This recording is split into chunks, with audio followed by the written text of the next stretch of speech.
What is going on, party people? It's your boy Lucky once again with some more nerdy content. Now today, I'm doing the review for Batman, the Caped Crusader.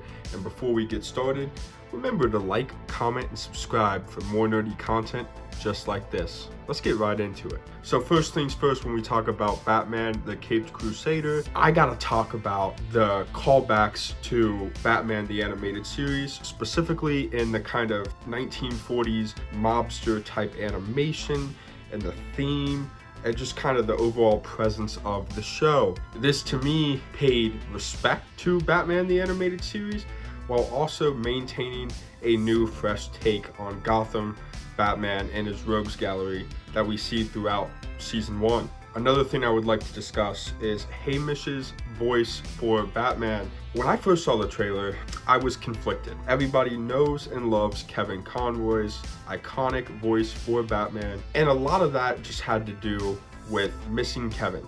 When I opened up episode 1, I found that Hamish, he brought something to it. It reminded me a lot of the Robert Pattinson Batman, where instead of doing a specific thing with his voice, he kind of got raspy, he got low. And that to me was incredible throughout the entirety of the series, and it made me feel like I was watching Robert Pattinson's Batman in animation a little bit. So shout out to Hamish. That is big shoes to fill, and I feel like you did a fantastic job of making it your own and kind of giving it your own twist on things. Now to dig into the season itself, I personally loved it. I know a lot of people have been talking about some of the gender swapping and the race swapping and all that. I'm gonna stay away from that because I believe that this series and this season was phenomenal, regardless of the gender swapping and race swapping. I don't care. Oswalda Cobblepot as Penguin was fantastic from episode 1.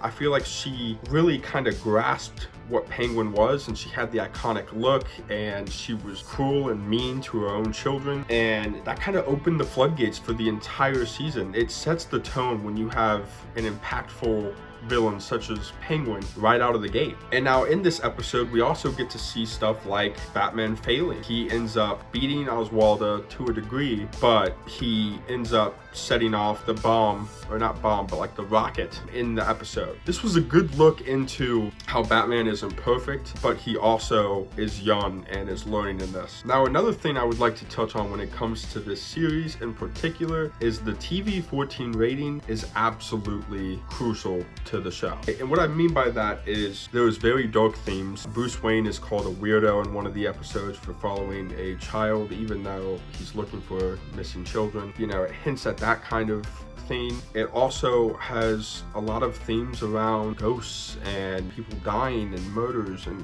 you know, it feels as though a child can watch it, but also that the more adult audience that this show would attract will not be disappointed, and it will not feel child down. You know, it won't be a TV7 series. I do advise that if your child does want to watch this, that you watch the first episode or two just to get a grasp on it before you let your child watch this. And this is where we get into the spoilers. So spoilers ahoy. The biggest thing for me that really got me excited for this series and made it super new was how they handled Harley Quinn.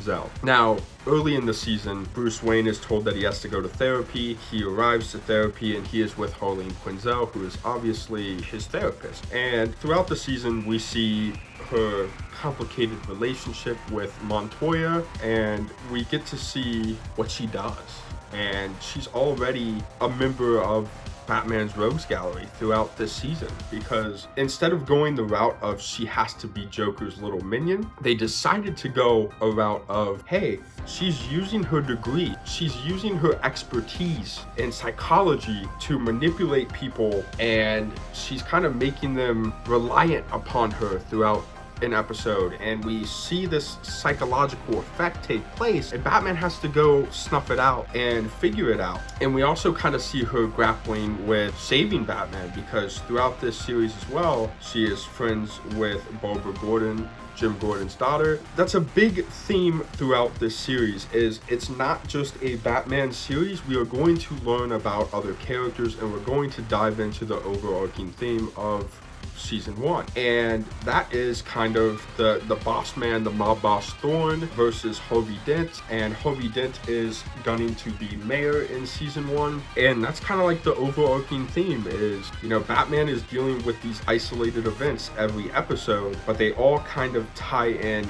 to Dent and Thorn, and Dent going to attempt to be mayor, and Thorn not necessarily liking that, wanting to take him out because he's getting too close. There's a lot that goes into this series that isn't just Batman versus his rogues gallery. We also get to see a lot of Easter eggs throughout this season, guys. A lot of Easter egg. There is the episode in particular where I mentioned that he is looking for missing kids, where we get to see 4 Robins all in that one episode. We get to see Dickie, which is Dick Grayson. We get to see Jace, Jason Todd. We get to see Stephanie, so on and so forth. Those are literally Robins from a different universe that could potentially play a factor into his Robins later on in this series. We also had a hint at one Miss Lois Lane from the iconic Superman animated series all those years back. She looks exactly the same. She's at like a press event, and it's just a quick little glimpse, but it's enough to get you excited. It's enough to have that callback. This feels as though this is going to be a growing universe from season 1. Another thing that I would like to mention is that James Gunn's